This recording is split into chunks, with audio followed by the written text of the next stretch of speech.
वालेकुम स्टूडेंट्स, मैं हूँ एहसान और आज हम करेंगे ट्रांसलेशन पार्ट 2। क्योंकि लास्ट के लेक्चर में हमने ये चीज़ जो है ना वो डिस्कस की थी कि कौन कौन से ऐसे बेसिक कॉन्सेप्ट्स हैं जो कि ट्रांसलेशन को समझने के लिए ज़रूरी है। तो जिन बच्चों ने ट्रांसलेशन पार्ट 1 नहीं देखा वो सबसे पहले जाके ट्रांसलेशन पार्ट 1 देख लें, तो उसके बाद हमारे पास ट्रांसलेशन पार्ट 2 या ये जो हमारे पास आज का लेक्चर है वो कम्प्लीटली समझ आ जाएगा।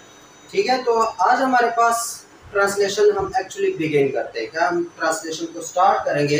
तो ट्रांसलेशन को स्टार्ट करने से पहले देखो हमने क्या क्या काम किया। हमने पहले डीएनए था, डीएनए से आरएनए बना, डीएनए से क्या बना? आरएनए बना। किस प्रोसेस के थ्रू बना? Transcription process. कौन सा वाला? ट्रांसक्रिप्शन। अभी कितना टाइम हो गया हम सेंट्रल डॉग्मा को ही शुरू किए हुए हैं।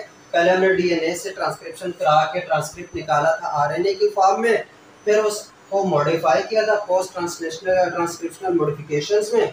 उसके बाद हमने जेनेटिक कोड को समझा था। जेनेटिक कोड के बाद सारे जो कॉन्सेप्ट्स है उसके बाद हमने कहा कि हम ट्रांसलेशन करेंगे।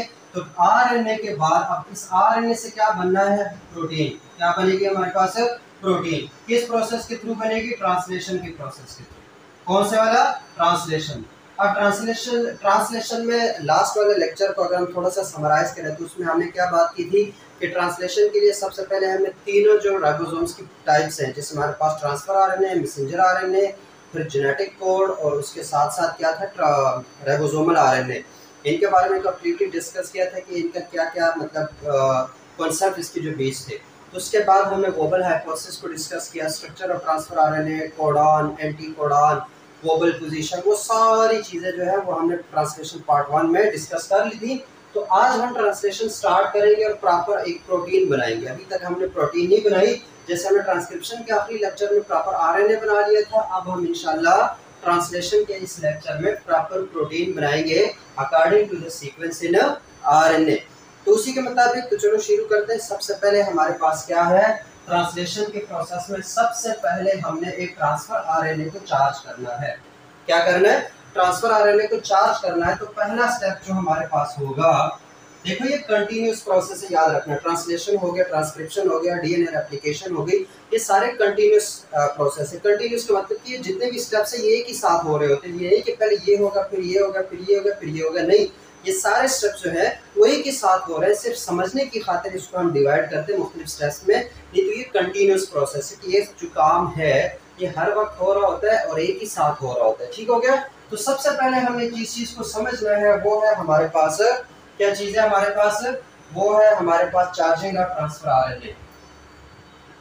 चार्जिंग ऑफ ट्रांसफर आरएनए, या इसको एक और मैं टॉपिक का नाम दे देता हूं, एक्टिवेशन ऑफ अमीनो एसिड्स। पहला काम अभी हमने क्या करना है? Activation of amino acids. Amino acids को तो पहले एक्टिवेट करवाएंगे ना। अब ये होता क्या, पहले इस चीज को समझो, फिर उसका काम कहाँ निकलेगा वो हम ट्रांसलेशन में इसको समझ लेंगे। ठीक है, तो सबसे पहले हमने ट्रांसफर आरएनए को चार्ज करना है, क्योंकि ट्रांसफर आरएनए तो खाली होता है। तो चार्जिंग और ट्रांसफर आरएनए या फिर एक्टिवेशन ऑफ अमीनो एसिड्स का मतलब क्या होता है? इसका मतलब ये होता है कि एक अमीनो एसिड को, किसको? एक एप्रोप्रिएट अमीनो एसिड को ऐड कर देना ट्रांसफर आरएनए के ऊपर। उसका रिएक्ट करना किसके साथ है? ट्रांसफर आरएनए के साथ। तो यहाँ पर हमने जो खाली ट्रांसफर आरएनए है उस पर लोड करना है अमीनो एसिड को, उसके साथ अटैच करना है अमीनो एसिड को। कैसे अटैच करेंगे उसके लिए थोड़ी सी हमें बायोकेमिस्ट्री समझनी है, उसके बाद हम देखते हैं, सीखते हैं। तो हम इसको लोड करेंगे बायोकेमिकली, बायोकेमिस्ट्री से प्रॉपर।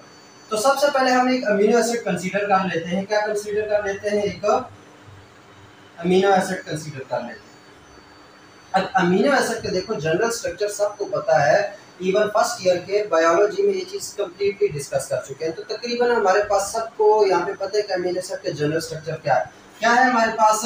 एक कार्बन होता है, बीच में अल्फा कार्बन जिसे बोलते हैं, उसके एक साइड का हमारे पास वेरिएबल ग्रुप होता है आर की फॉर्म में, एक हमारे पास H होता है, उसके एक साइड पे C डबल बॉन्ड OH जिसको कार्बोक्सिलिक ग्रुप एंड बोलते हैं, और दूसरी साइड पे H2N या फिर NH2, इसको इस तरह लिखा जाता है NH2 अमीनो ग्रुप होता है। ठीक है, तो उसको मैं H2N लिखूंगा अगर उसको प्रॉपर लिखना है। तो ये हमारे पास क्या है?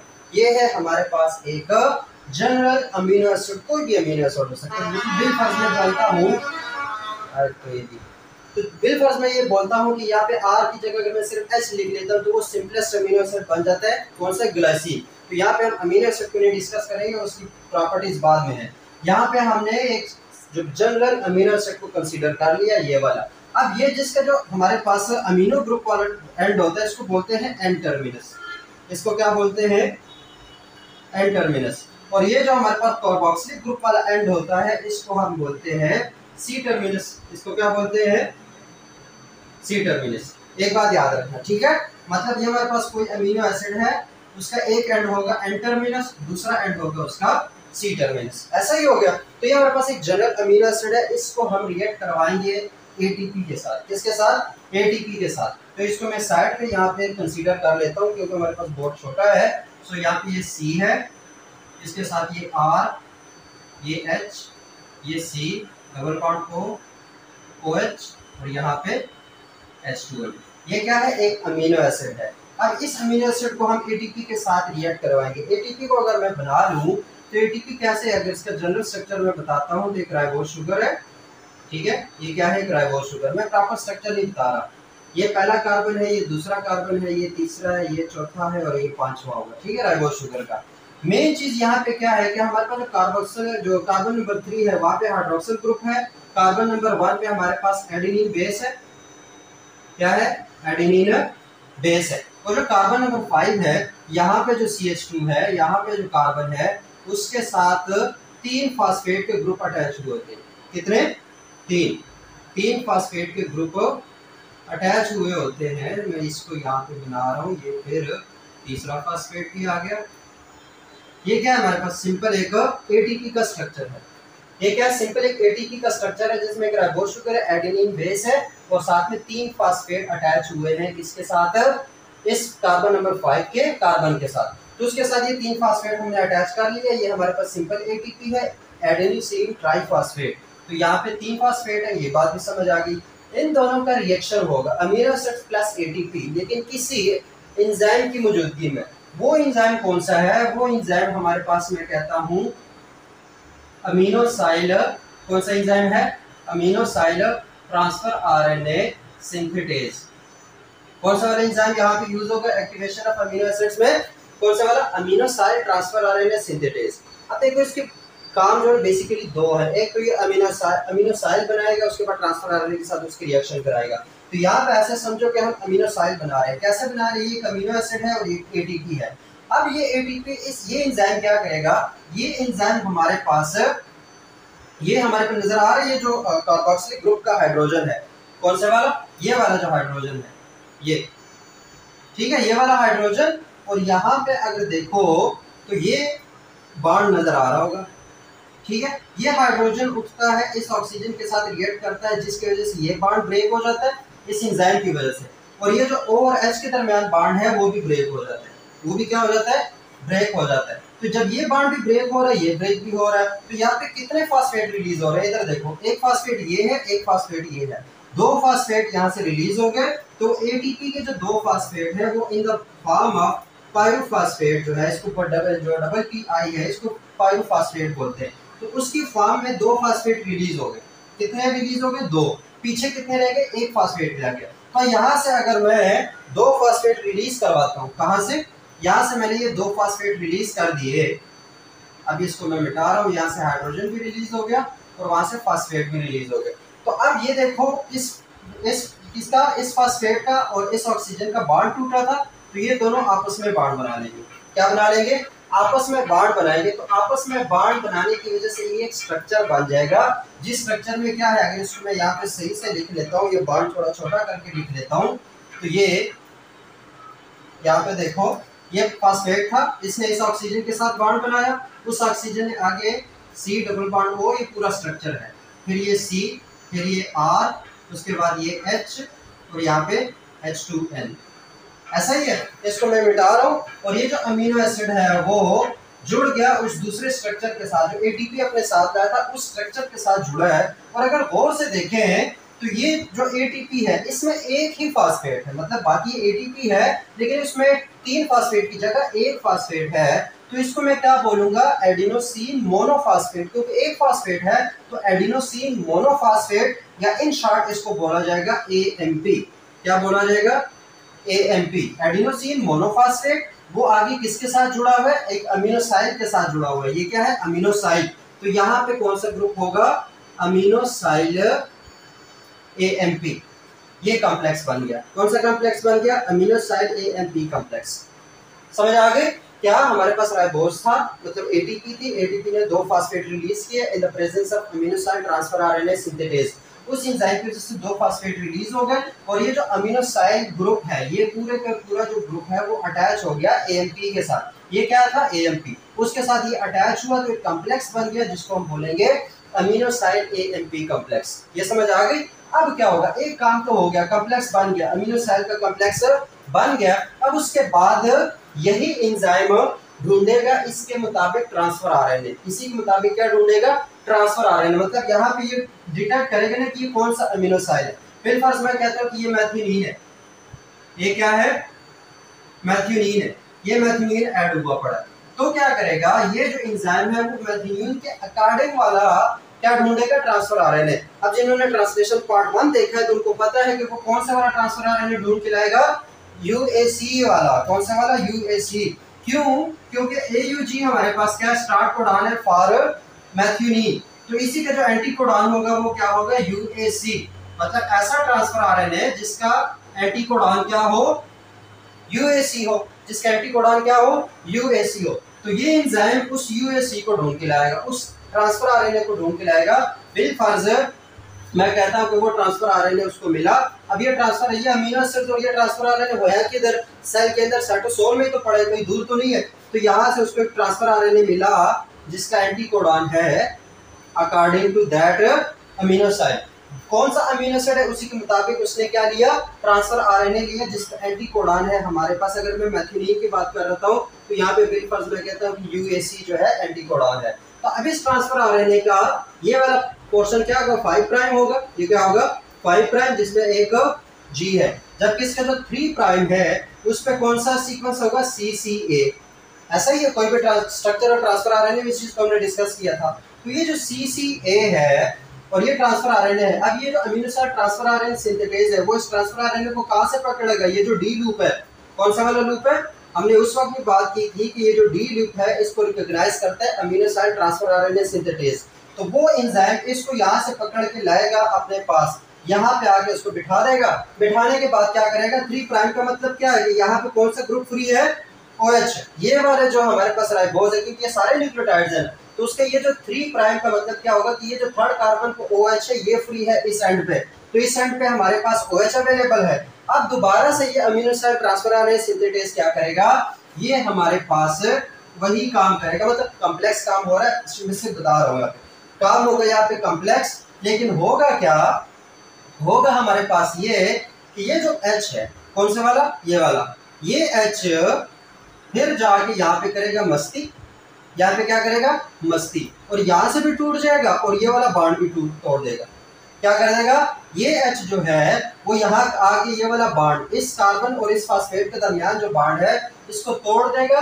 और इसके तोड़ने की वजह से अब ये देखो इसका बॉन्ड फिर से टूट गया और AMP का बॉन्ड फिर से टूट गया। तो ये एंजाइम उठा के इस कार्बन को दोबारा इस ऑक्सीजन के साथ जोड़ देगा। किसके साथ जोड़ देगा, इस ऑक्सीजन के साथ जोड़ देगा। तो होगा क्या, अब मैं यहाँ पे ये बॉन्ड फिर से तोड़ रहा हूँ, ये बॉन्ड टूट गया, ठीक है, और ये बॉन्ड भी टूट गया। तो ये ऑक्सीजन हो गया फ्री। ये जो 3 प्राइम पे ऑक्सीजन था ये वाला, ये हो गया फ्री। तो इसके फ्री होने की वजह से क्या है कि ये कार्बन जाके इस ऑक्सीजन के साथ बनाएगा बॉन्ड। और ये वाला AMP जो है, अभी देखो ये हमारे पास वही एडिनोसिन मोनोफॉस्फेट ही रहेगा पीछे, ये O नेगेटिव, क्योंकि ये अपने साथ H नहीं रखेगा तो ये H शिफ्ट हो जाएगा यहाँ पे। क्या ये जो H यहाँ से रिलीज हो रहा था वो शिफ्ट हो जाएगा यहाँ पे और यहाँ बन जाएगा H3N पॉजिटिव। अभी मैं लिख रहा हूँ, लेकिन पीछे ये क्या रहेगा, AMP, ये रिलीज हो जाएगा। AMP क्या हो जाएगा, रिलीज हो जाएगा, जब ये वाला ग्रुप सारा अटैच हो जाएगा इस ऑक्सीजन पे, किस पे, इस ऑक्सीजन पे। तो यहाँ पे आके मैं ये ग्रुप अटैच कर रहा हूँ, C डबल बॉन्ड O, फिर C, फिर ये R, ये H, और ये जो हाइड्रोजन आखिर में इधर आके शिफ्ट हो गया था उसकी वजह से ये H3N पॉजिटिव हो गया। ये क्या हो गया, H3N पॉजिटिव। ऊपर से मैं मिटा रहा हूँ ताकि फिर कंफ्यूज ना है। परफ्यूजन ना हो तो ये हो गया AMP रिलीज हो गया और हमारे पास इस ट्रांसफर RNA के मुताबिक अब ये अमीनो एसिड असल में डिसाइड करेगा, पहले एंटीकोडॉन को देखेगा, फिर देखेगा कि ठीक है अच्छा ये अमीनो एसिड जो है वो ठीक है, इसको जोड़ दो। तो वो इस तरीके से जोड़ देंगे तो होगा क्या कि हमारे पास ये जो ट्रांसफर RNA है उसके एंटीकोडॉन के मुताबिक हमारे पास यहाँ पे आ जाएगा एक अमीनो एसिड। क्या आ जाएगा? एक अमीनो एसिड। तो इस प्रोसेस को हम बोलेंगे एक्टिवेशन ऑफ अमीनो एसिड्स या चार्जिंग ऑफ ट्रांसफर RNA। ये ट्रांसफर RNA था, जब उस पर अमीनो एसिड नहीं होता तो उसको चार्ज नहीं कहेंगे क्योंकि उसको डिस्चार्ज है। जब उस पे अमीनो एसिड जुड़ेगा तो उसको बोलेंगे चार्जिंग ऑफ ट्रांसफर RNA। तो ट्रांसफर RNA इस तरीके से हो जाता है चार्ज। ये ट्रांसफर RNA अब हो जाता है रेडी ट्रांसलेशन के लिए क्योंकि इसके पास अब एक अमीनो एसिड पड़ा हुआ है। ठीक है, इतनी बात समझ आ गई कि ट्रांसफर RNA कैसे चार्ज हुआ। हमारे पास ये अमीनो एसिड हो गया। अब आगे जितना भी लेक्चर होगा इस बात को याद रखो, आगे जितना भी लेक्चर है उसमें मैं ये सारा जो स्ट्रक्चर है ये ड्रा नहीं करने वाला, इसकी जगह मैं ड्रा करूंगा इस तरह के एक स्ट्रक्चर ड्रा करूंगा। ठीक है, क्या करूंगा? इस तरह के एक स्ट्रक्चर ड्रा करूंगा और अगर उस पे ये काला काला आपको नजर आएगा तो उसका मतलब वो क्या है? चार्ज ट्रांसफर RNA है। तो इस स्ट्रक्चर की जगह ये वाला स्ट्रक्चर ड्रा करूंगा तो समझ जाना कि ट्रांसफर RNA यहाँ पे एक स्पेसिफिक ट्रांसफर RNA क्या है? वो चार्ज है। तो पहला प्रोसेस हमारे पास हुआ, ये थोड़ा सा मुश्किल था, आगे ट्रांसलेशन मुश्किल नहीं है। ये जो चार्जिंग का ये जो कॉम्प्लेक्स बन रहा है, ये जो हमारे पास ट्रांसफर RNA चार्ज कैसे होता है, इस चीज को समझाना लाजमी था कि ये इंपॉर्टेंस इसमें क्या है, बहुत सारे कॉन्सेप्ट इसमें छिपे हुए थे और ये बुक में ये स्ट्रक्चर बताए हुए थे, लेकिन ये नहीं समझ आ रहे थे कि कौन सी चीज कहाँ टूट रही है और कहाँ बन रही है और ये काम सारा कैसे हो रहा है। तो ये समझ आ गई कि हमारे पास ट्रांसफर RNA कैसे चार्ज हो गया। किस एंजाइम की वजह से हुआ? Amino acid transfer RNA synthetase enzyme की वजह से हो गया। समझ आ गई? अब हम चलेंगे अगले स्टेप पे। पहला स्टेप हमारे पास क्या हुआ? चार्जिंग और ट्रांसफर RNA। दूसरा स्टेप हमारे पास अब क्या होगा? दूसरा स्टेप होगा formation of initiation complex. Formation of initiation complex दूसरा स्टेप। यहाँ पे हमने क्या, हमारे पास क्या मिला? हमारे पास एक RNA मिला जो कि चार्ज था। RNA मिला जो कि चार्ज है। सही हो गया। अब दूसरा स्टेप हमारे पास क्या है? फॉर्मेशन। क्या है हमारे पास? Formation of initiation complex.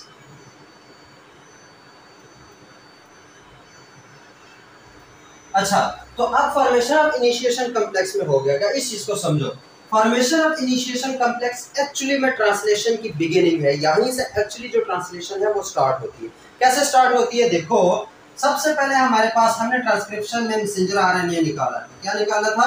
Messenger RNA निकाला था। वो मैसेंजर RNA में कंसीडर कर लेता हूँ कि ये हमारे पास क्या था, एक मैसेंजर RNA हमने निकाला था। ये इसका 5 प्राइम है, ये इसका 3 प्राइम है। ठीक हो गया, ये 5 प्राइम है, ये 3 प्राइम है। इस पे कुछ कोडॉन दूंगे जिसमें स्टार्ट कोडॉन क्या है? AUG। स्टार्ट कोडॉन क्या है? AUG। अब याद रखना इनिशिएशन कॉम्प्लेक्स जो है या जो इनिशिएशन का स्टेप है वो प्रोकैरियोट्स और यूकैरियोट्स में थोड़ा डिफरेंट होता है, तो हम दोनों को साथ साथ लेकर चलेंगे। यहाँ पे मैं यूकैरियोट्स का करूंगा, ये 5 प्राइम 3 प्राइम, ये यूकैरियोट्स के लिए है और ये प्रोकैरियोट्स के लिए। पहले हम प्रोकैरियोट्स को समझेंगे फिर यूकैरियोट्स समझना इजी हो जाता है। तो ये हमारे पास क्या है? एक मैसेंजर RNA है। क्या है, किस तरह के कोडॉन से, वो सारा ट्रांसलेशन पार्ट 1 में था। उसके बाद जब हमारे पास ये मैसेंजर RNA आएगा तो उसके साथ राइबोसोम्स की अटैचमेंट होगी। यहाँ पे सबसे पहला काम क्या होगा? राइबोसोम्स की अटैचमेंट। वो भी कौन से वाली? जो स्मॉलर सब यूनिट है राइबोसोम्स का, smaller subunit of ribosome. सब यूनिट ऑफ राइबोसोम, वो जो smaller subunit of ribosome है वो आके अटैच करेगा 5 प्राइम के साथ। लेकिन कैसे अटैच करेगा? जो डिफरेंस है यूकैरियोट और प्रोकैरियोट में वो समझो कि जो प्रोकैरियोट्स है उसमें AUG जो स्टार्ट कोडॉन है उससे पहले कुछ सीक्वेंसेस होते हैं, कुछ न्यूक्लियोटाइड के सीक्वेंसेस होते हैं जो कि प्यूरिन रिच होंगे। प्यूरिन रिच का मतलब क्या है? कि वहां पे प्यूरिन ज्यादा होगा, एडेनिन ग्वानिन ज्यादा होंगे, एडेनिन ग्वानिन। तो इस तरह की एक सीक्वेंस होगा AGG। वो कहाँ होगा? इस AUG से पहले होगा, मतलब यहाँ पे सीक्वेंस होगा। उस सीक्वेंस को रिकॉग्नाइज करता है हमारे पास smaller subunit of ribosome. कौन सा? राइबोसोम का जो स्मॉलर यूनिट है वो असल में उस सीक्वेंस को रिकॉग्नाइज करता है। कौन से वाले सीक्वेंस को? इस सीक्वेंस को। इस सीक्वेंस को हम बोलते हैं शाइन। सीक्वेंस का नाम याद रखो, Shine Dalgarno. Shine Dalgarno sequences. इस सीक्वेंस को क्या बोलते हैं? शाइन डेलिगार्नो सीक्वेंस या फिर एसडी सीक्वेंस। ये सीक्वेंस होगा सिर्फ प्रोकैरियोट्स में, ठीक है। स्टार्ट कोडॉन से पहले मतलब 7-8 इस तरह के न्यूक्लियोटाइड्स होंगे जिसको हम बोलेंगे शाइन डेलिगार्नो सीक्वेंस। वो सीक्वेंस जो है, ये जो शाइन डेलिगार्नो सीक्वेंस है, ये कॉम्प्लीमेंट्री होता है 16S राइबोसोमल आरएनए के सीक्वेंस के मुताबिक। अब राइबोसोम्स के अंदर हमने क्या कहा कि आरएनए भी होता है, प्रोटीन भी होता है। तो आरएनए बहुत सारे जो राइबोसोमल आरएनए है, 23SP है, उसके बाद 16S है, 18S है, बहुत सारे S हैं। तो उसमें से जो 16S राइबोसोमल आरएनए है, उसी के कॉम्प्लीमेंट्री हमारे पास शाइन डेलिगार्नो सीक्वेंसेस होते हैं। तो जब ये दोनों के कॉम्प्लीमेंट्री होंगे तो ये जो राइबोसोमल का स्मॉल यूनिट है वो जाके अटैच हो जाएगा उस सीक्वेंस के ऊपर। किसके ऊपर? इस सीक्वेंस के ऊपर आके अटैच हो जाएगा शाइन डेलिगार्नो सीक्वेंस के ऊपर। तो यहाँ पे आके मैं एक स्मॉलर सब यूनिट राइबोसोम का अटैच कर रहा हूँ, ठीक है। कौन से वाला? ये यहाँ पे आके smaller subunit of ribosome जो है वो अटैच हो गया। ये जो attachment of smaller subunit of ribosome है, ये फ्री में नहीं होती, उसके लिए फैक्टर चाहिए होता है। उस फैक्टर को बोलते हैं इनिशिएशन फैक्टर। उसको क्या बोलते हैं? Initiation factor.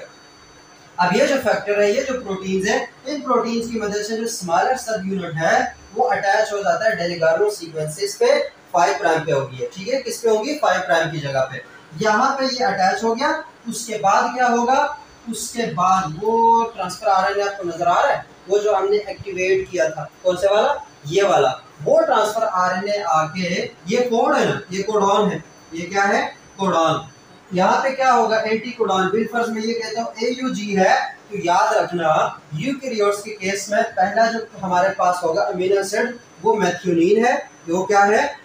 मेथियोनिन है। जबकि प्रोकैरियोट्स के केस में इसी मेथियोनिन को थोड़ा मॉडिफाई कर दिया जाता है और उसको बोलते हैं एन फॉर्माइल मेथियोनिन। उसको क्या बोलते हैं? An formyl methionine. अब वही मेथियोनिन अमीनो एसिड है लेकिन उसको थोड़ा सा मॉडिफाई किया जाता है एन फॉर्माइल मेथियोनिन। या बास बुक्स में इसको लिखा जाता है एफमेट। इसको क्या लिखा जाता है? एफमेट। तो ये एन फॉर्माइल मेथियोनिन प्रोकैरियोट्स के केस में यहाँ पे अटैच हुआ होगा। यहाँ पे क्या होगा? प्रोकैरियोट्स के केस में एन फॉर्माइल मेथियोनिन, जबकि यूकैरियोट्स के केस में क्या होगा? सिर्फ मेथियोनिन होगा, सिंपल मेथियोनिन होगा, ठीक हो गया। तो अब क्या होगा कि यही इनिशिएशन फैक्टर जो है वो जाके वहां से वो अमीनो जो ट्रांसफर आरएनए है, एक्टिवेटेड ट्रांसफर आरएनए, उसको पकड़ के लाएगा, उस एंटीकोडॉन को पकड़ के लाएगा और यहाँ पे आके रख देगा। यहाँ पे आके मैं कहता हूँ, इसको मैं मिटा देता हूँ ताकि हमारे पास थोड़ी जगह बचे।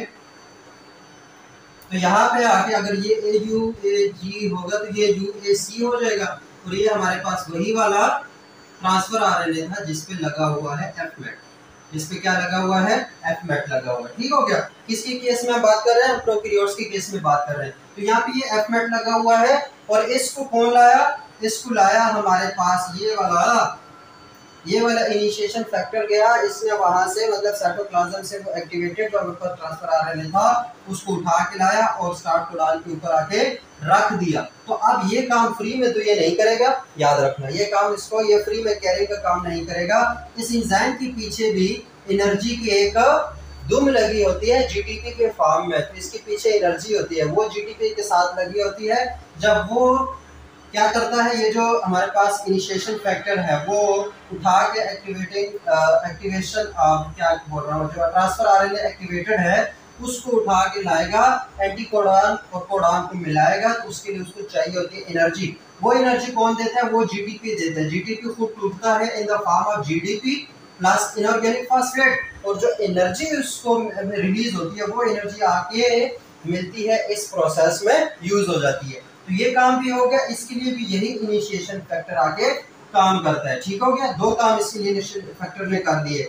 एक तो इसने स्मॉलर सब यूनिट को जोड़ दिया डेलिगार्नो सीक्वेंसेस को डिटेक्ट करने के लिए, उसके बाद इसने ट्रांसफर आरएनए को ले आया और उसको भी इस कॉम्प्लेक्स में आके जोड़ दिया, ठीक हो गया। उसके बाद क्या होगा? उसके बाद इसी कॉम्प्लेक्स के ऊपर अब जब ये चीजें जुड़ जाएंगी ना, तो ये इनिशिएटर जो हमारे पास होता है, ये जो इनिशिएशन फैक्टर है, ये और जीडीपी और इनऑर्गेनिक फॉस्फेट वो यहाँ से रिलीज हो जाएंगे। वो क्या हो जाएंगे? रिलीज हो जाएंगे। उसके बाद जो लार्जर सब यूनिट है राइबोसोम का, कौन से वाला? जो लार्जर सब यूनिट है राइबोसोम्स का, वो आगे जुड़ जाता है इसके ऊपर।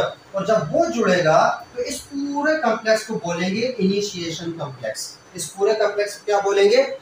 Initiation complex. क्या हुआ, सबसे पहले स्मॉलर सब यूनिट जुड़ा, उसके बाद ट्रांसफर आरएनए आके आया, उस कोडॉन के ऊपर लगा, और उसके बाद जो लार्जर सब यूनिट है वो आके जुड़ गया उस पूरे कॉम्प्लेक्स के ऊपर, और इस तरीके से हमारे पास इनिशिएशन कॉम्प्लेक्स बन गया। इनिशिएशन कॉम्प्लेक्स क्या हुआ, बन गया। यूकैरियोट्स के केस में क्या होगा कि यूकैरियोट्स के केस में याद रखो यहाँ पे इनिशिएशन फैक्टर एक ही यूज हुआ था, यहाँ पे काफी इनिशिएशन फैक्टर यूज होंगे। मिसाल के तौर पर यूकैरियोट्स में कोई डेलीगार्नर सीक्वेंसेस नहीं होती, ठीक है, यहाँ पे डेलीगार्नर सीक्वेंसेस है, यूकैरियोट्स के केस में कोई डेलीगार्नर सीक्वेंसेस नहीं होती। तो जो स्मॉलर सब यूनिट है वो आके 5 प्राइम एंड पे जुड़ जाएगा। किस पे जुड़ जाएगा, 5 प्राइम एंड पे जुड़ जाएगा। इसको जोड़ने के लिए, ये जो स्मॉलर सब यूनिट को जोड़ने के लिए इनिशिएशन फैक्टर टाइप 1 आएगा। कौन सा आएगा, इनिशिएशन फैक्टर टाइप 1, वो इसको जोड़ देगा। उसके बाद एक और इनिशिएशन फैक्टर जिसको इनिशिएशन फैक्टर टाइप 2 बोलते हैं।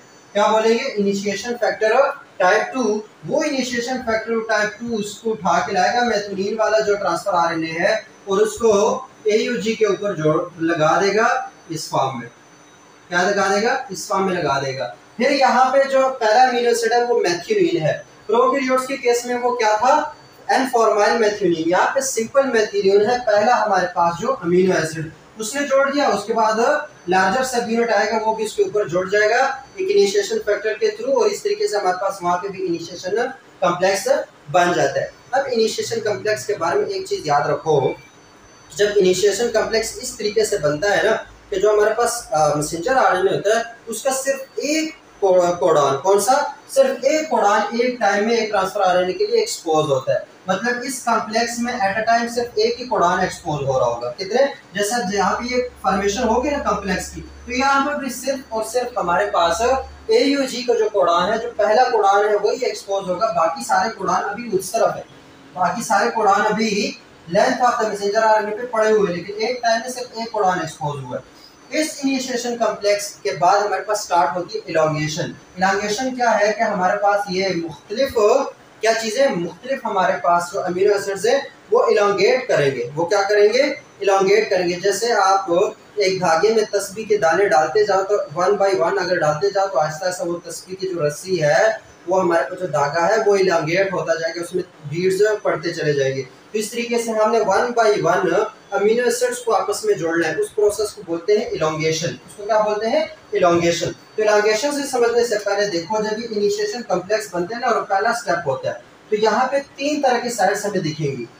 कितने तरह की, 3 तरह की साइड्स होती हैं। एक को बोलते हैं ए साइड, एक को बोलते हैं पी साइड, एक को बोलते हैं ई साइड। ठीक है, इस कॉम्प्लेक्स के अंदर 3 तरह की साइड्स है, 3 तरह की जगह है, ए साइड, पी साइड, ई साइड। ए साइड का मतलब क्या होगा, ए साइड बोलते हैं अमीनो साइड को। क्या है, अमीनो साइड। अमीनो साइड मतलब ए साइड वो वाली जगह होगी जहां पे नया कोडॉन एक्सपोज होगा। ए साइड पे क्या होगा, नया कोडॉन एक्सपोज होगा या उस पे नया ट्रांसफर आरएनए आके जुड़ेगा।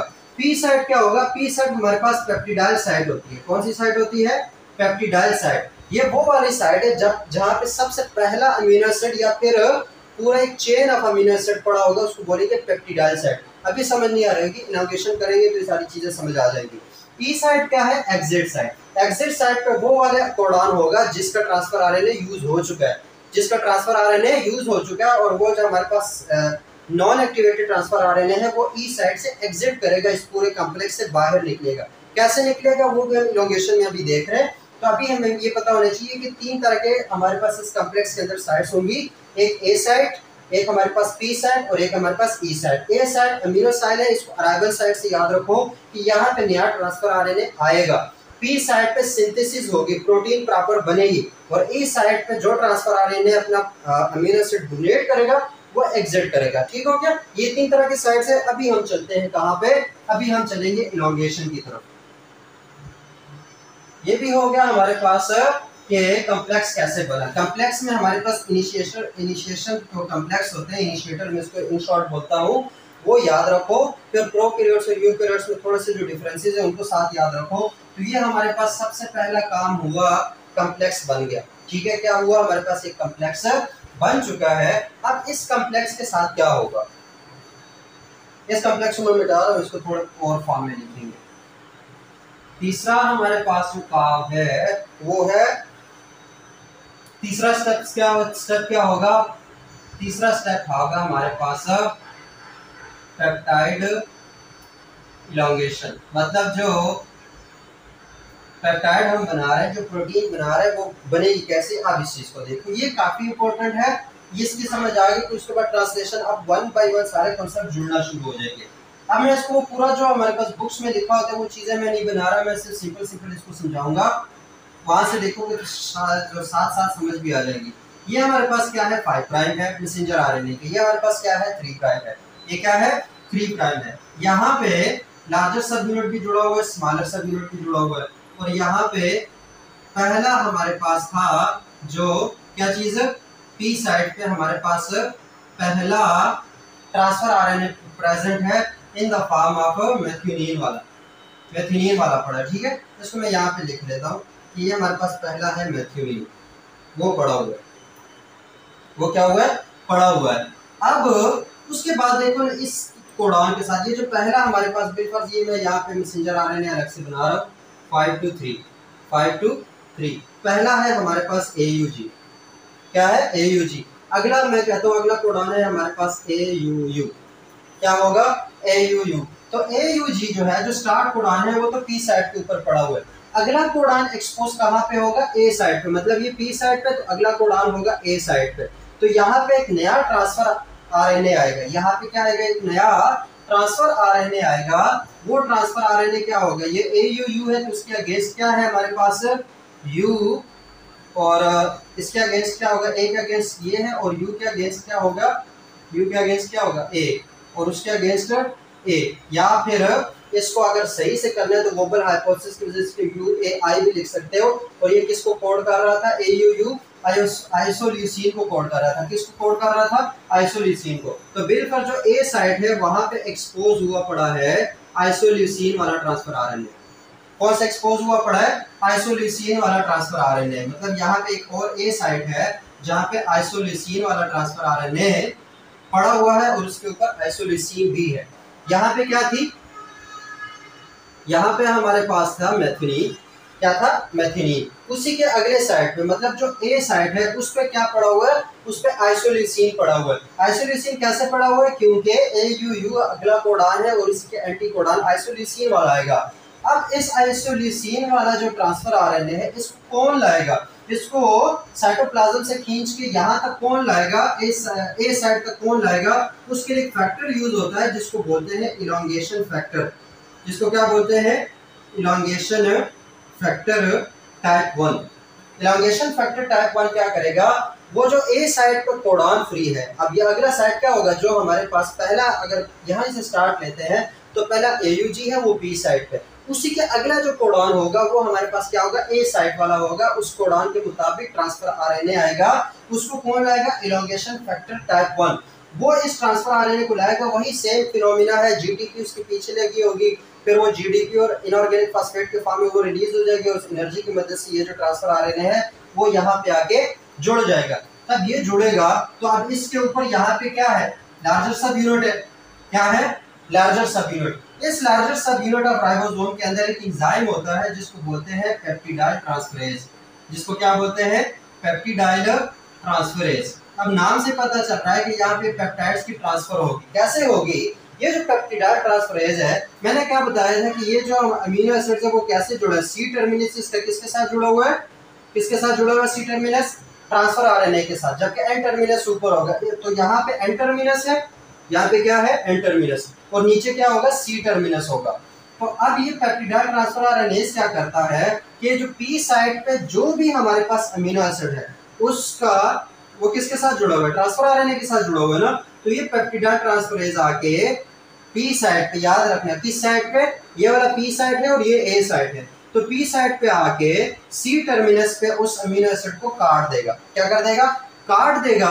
और इस जो अमीनो एसिड इसने काटा इसको उठा के, अब ये अगला साइड क्या है, अगला साइड है हमारे पास ए साइड है, तो यहां से सी टर्मिनस पी साइड से काट के इसको ट्रांसफर कर दिया एन साइड पे, किस पे, एन साइड पे। तो ये सी टर्मिनस और अगले अमीनो एसिड का एन टर्मिनस, उसने आपस में क्या बना लिया, पेप्टाइड बॉन्ड बना लिया। जैसे कि यहाँ पे मैं कहता हूँ ये C डबल बॉन्ड O, ये H2N ये हमारे पास क्या है, ये सी डबल बॉन्ड, इसको आर कंसीडर करेंगे, ये एच है, ये सी डबल बॉन्ड ओ और ये ओ एच। ये हमारे पास क्या है, एक अमीनो एसिड, उसका सी टर्मिनस, और दूसरा अमीनो एसिड उसने उठाया सी NH2, उसके बाद आर, उसके बाद एच और C double bond O O H. ठीक है, ये अगला अमीनो एसिड है, ये वाला अमीनो एसिड है। अब उसका जो सी टर्मिनस है वो तो ट्रांसफर आरएनए के साथ जुड़ा हुआ है। ये वाला जो सी टर्मिनस है इसका ट्रांसफर आरएनए से काटा तो ये सारी सी टर्मिनस और ये जो H2N है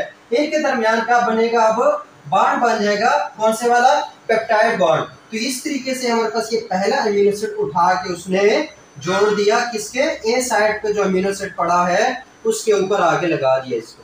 अब इसका एन टर्मिनस रह गया, उसका एन टर्मिनस यूज हो गया, उसका सी टर्मिनस रहता है। तो इस तरीके से ये जो यहाँ पी साइड पे हमारे पास क्या था, मेथियोनीन था, वो उठ के अब अगले अमीनो एसिड के ऊपर चला गया।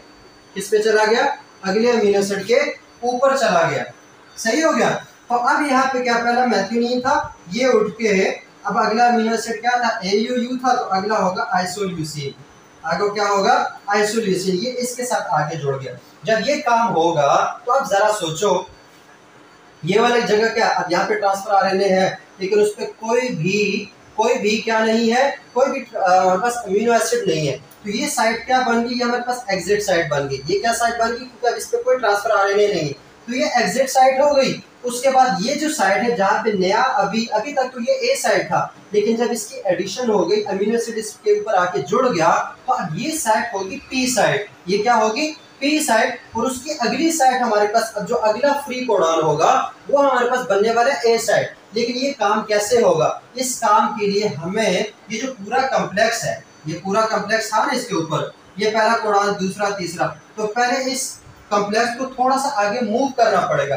थोड़ा सा आगे मूव करेगा तो जो नया हमारे पास कोडॉन है वो शो होगा, वो ए साइट बनेगी। वो क्या बनेगी, ए साइट। तो उसको थोड़ा सा आगे मूव करना है, इस पूरे इनिशिएशन कॉम्प्लेक्स को थोड़ा सा आगे मूव करना है। तो वो जो थोड़ा सा हमारे पास आगे मूवमेंट होती है इसको बोलते हैं ट्रांसलोकेशन।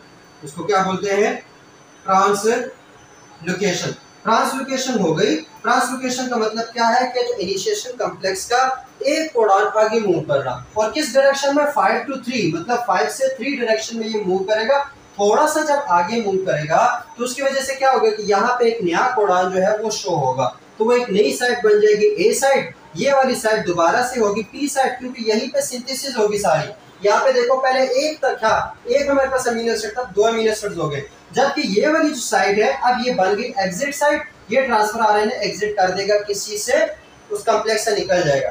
बेफर्ज अगला मैं कहता हूँ यूजीजी कोडॉन है। कौन सा कोडॉन है, यूजीजी कोडॉन है। तो अब यूजीजी जेनेटिक कोड में हमने पढ़ा था, यूजीजी किस चीज को स्पेसिफाई करता है, यूजीजी स्पेसिफाई करता है ट्रिप्टोफैन को।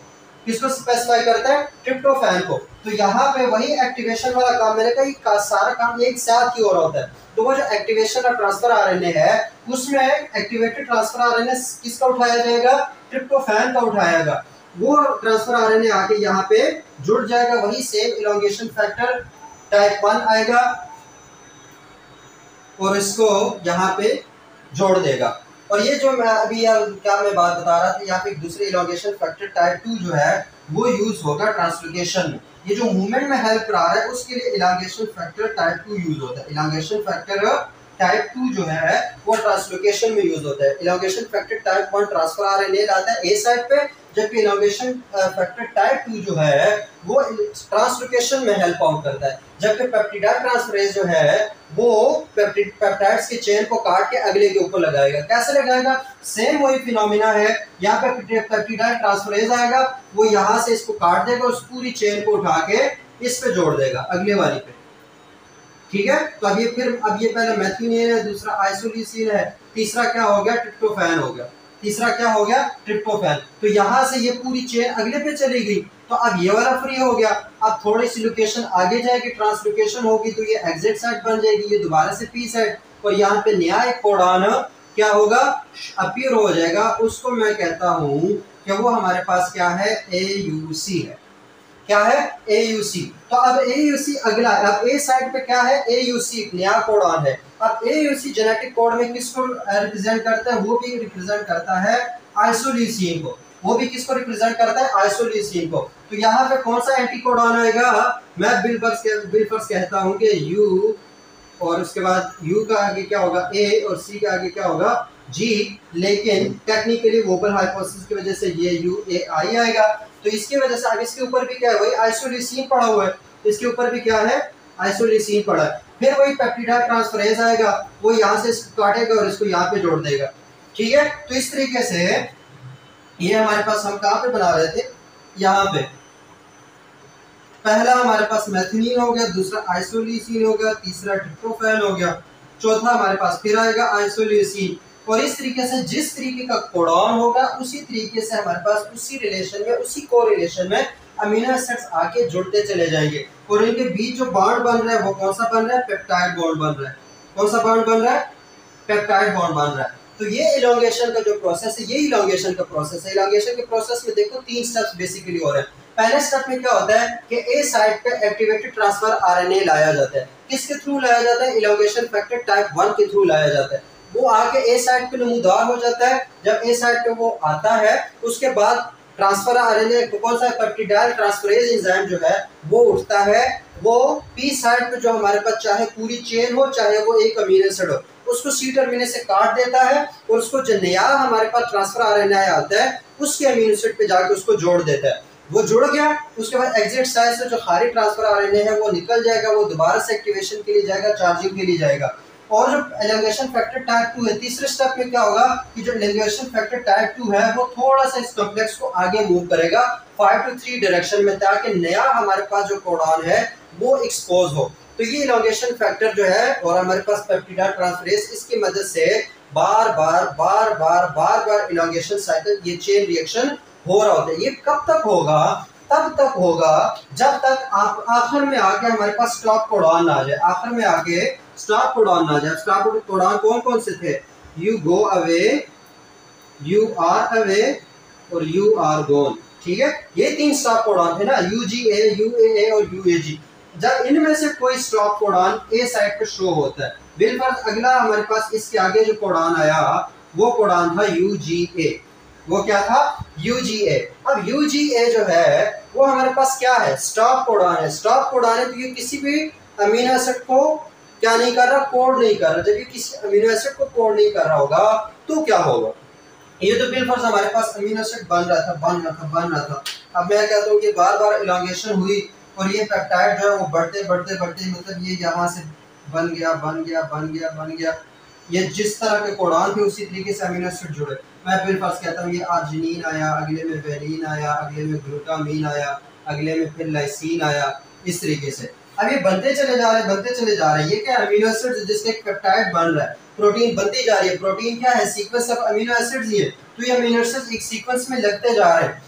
तब तक ये काम होगा जब तक हमारे पास स्टॉप कोडॉन ना जाए। जब स्टॉप कोडॉन आएगा तो स्टॉप कोडॉन क्या होगा, स्टॉप कोडॉन को कोई भी ट्रांसफर आरएनए डिटेक्ट नहीं करेगा। क्यों, क्योंकि स्टॉप कोडॉन के लिए कोई एक्टिवेटेड ट्रांसफर आरएनए है ही नहीं। जब कोई ट्रांसफर आरएनए नहीं आएगा तो उसको कोई ट्रांसफर आरएनए डिटेक्ट नहीं करेगा, बल्कि उसकी जगह कुछ फैक्टर्स हैं जो कि स्टॉप कोडॉन के साथ बाइंड करेंगे। उस फैक्टर्स को बोलते हैं रिलीज फैक्टर्स। उस फैक्टर्स को क्या बोलते हैं, रिलीज फैक्टर्स। अब ये रिलीज फैक्टर्स देखो 3 तरह के फंक्शन करेंगे, याद रखना। ये जो रिलीज फैक्टर्स हैं ये कितनी तरह के फंक्शन करेंगे, 3 तरह के फंक्शन करेंगे। सबसे पहले ये बाइंड करेंगे स्टॉप कोडॉन के साथ, binds with stop codon. Release factors का पहला काम क्या है, स्टॉप कोडॉन के साथ बाइंड करेंगे। यहाँ पे आके रिलीज फैक्टर बाइंड कर जाएगा। रिलीज फैक्टर क्या कर जाएगा, बाइंड कर। जब रिलीज फैक्टर यहाँ पे आके बाइंड कर गया तो जो इलांगेशन का काम है वो तो रुक गया। उसके बाद क्या होगा, पहला उसने क्या किया, स्टॉप कोडॉन के साथ बाइंड किया। दूसरा काम है ट्रांसलेशन को स्टॉप करना। ट्रांसलेशन को स्टॉप करना क्यों स्टॉप, क्योंकि यहाँ पे आके रिलीज फैक्टर जुड़ गया तो पूरा जो ट्रांसलेशन का काम हो रहा था, जो इलांगेशन का काम हो रहा था वो रुक गया, ट्रांसलेशन स्टॉप हो गई।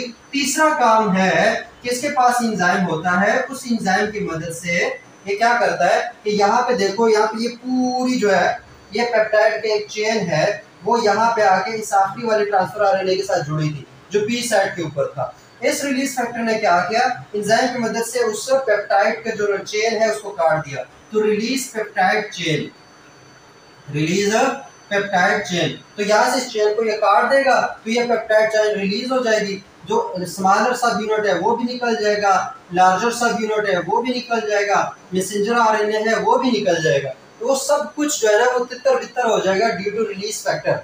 तो ये जो पूरा प्रोसेस है जिसमें जब स्टॉप कोडॉन शो हुआ तो उसकी वजह से रिलीज फैक्टर आके बाइंड कर गया स्टॉप कोडॉन पे, ट्रांसलेशन स्टॉप हो गई और पेप्टाइड चेन रिलीज हो गया। इस पूरे प्रोसेस को बोलते हैं टर्मिनेशन। इसको क्या बोलते हैं हम? टर्मिनेशन। और यहाँ पे आके हमारे पास जो ट्रांसलेशन का प्रोसेस है वो हो जाता है, रुक जाता है, क्योंकि हमारे पास अकॉर्डिंग टू ट्रांसक्रिप्ट जिस तरह की ट्रांसक्रिप्ट थी, जिस तरह का मैसेंजर आरएनए था, उसी सीक्वेंस में हमारे पास एक प्रोटीन आ चुकी है। ये प्रोटीन ही है ना, पेप्टाइड है, इसमें सीक्वेंस ऑफ अमीनो एसिड्स है, ये एक प्रोटीन है और ये उसी सीक्वेंस में जुड़ी हुई है जिस सीक्वेंस में मैसेंजर आरएनए के ऊपर कोडॉन्स है, उसी सीक्वेंस में हमारे पास ये प्रोटीन आ गई। अब ये प्रोटीन जो है, अब इसके आगे देखते हैं कि इसके साथ क्या होगा। चाहे तो ये प्रोटीन अब आगे मॉडिफिकेशंस में जाएगी। ये प्रोटीन क्या होगी? ये मॉडिफिकेशंस में जाएगी जिसको बोलते हैं पोस्ट ट्रांसलेशनल मॉडिफिकेशन। जो हमारे पास अगले लेक्चर में इंशाल्लाह वो बातें होंगी कि पोस्ट ट्रांसलेशनल मॉडिफिकेशंस क्या है, या ये प्रोटीन ने सेल के अंदर रहना है, सेल के बाहर जाना है, इसने कौन से राइबोसोम्स को चूज किया हुआ है, ये सारी चीजें हम पोस्ट ट्रांसलेशनल मॉडिफिकेशन में देखेंगे। अभी तक हमारे पास जो ट्रांसलेशन का जो हमारे पास टॉपिक था वो एंड हो गया कि ट्रांसलेशन कैसे होती है, कौन कौन से इसमें फैक्टर्स इन्वॉल्व हैं, कौन से वाले इनिशिएशन फैक्टर्स कौन से इन्वॉल्व होते हैं, इलॉन्गेशन फैक्टर्स कौन से इन्वॉल्व होते हैं। एक बात और याद रखो, प्रोकैरियोट्स में हमारे पास 2 रिलीज फैक्टर यूज होते हैं। कितने? 2 रिलीज फैक्टर यूज होते हैं, जबकि यूकैरियोट्स में एक ही रिलीज फैक्टर काफी होता है। तो ये थोड़ी डिफरेंसेस है जो प्रोकैरियोट्स और यूकैरियोट्स के ट्रांसलेशन के डिफरेंसेस है, वो चीजें साथ इंपॉर्टेंट हो जाती है, कभी कभी क्वेश्चन आ जाता है। तो मेन चीजें थी हमारे पास ट्रांसलेशन जो पार्ट 1 में डिस्कस की थी, जिसमें हमने बेसिक कॉन्सेप्ट डिस्कस किए थे। ट्रांसलेशन पार्ट 2 में जो ट्रांसलेशन होती कैसे उसको डिस्कस किया, जिसमें हमारे पास सबसे इम्पोर्टेंट था ट्रांसफर आरएनए चार्ज कैसे होता है, उसके बाद इनिशिएशन कॉम्प्लेक्स कैसे बनता है, फिर एलोंगेशन कैसे होती है, उसके बाद उसकी टर्मिनेशन कैसे होती है। तो होप्स आप लोगों को जो लेक्चर है उसकी काफ़ी हद तक समझ आ गई होगी। 1-2 बार देखोगे, उसके साथ जो बुक में लिखा हुआ है उसको जब दोबारा से पढ़ने की कोशिश करोगे तो ट्रांसलेशन समझ आ जाएगी। उसमें ऐसा कुछ और नहीं रहता जो कि समझ नहीं आता। उसके बाद भी अगर ट्रांसलेशन में कोई पॉइंट या कोई बात मिस होती है तो नीचे कमेंट कर दिया करो। मैं इंशाल्लाह ज़रूर कोशिश करता हूँ कि जितने भी कमेंट्स हैं उनको आंसर करूँ। तो होप्स आप लोगों को जो ट्रांसलेशन है उसकी समझ आ गई होगी। अगर समझ आ गई है तो चैनल को क्या कर देना, सब्सक्राइब कर देना, वीडियो लाइक कर देना। मुझे दुआ में बहुत ज़्यादा याद रखना और अपना बहुत सारा ख्याल रखना। अल्लाह हाफिज़।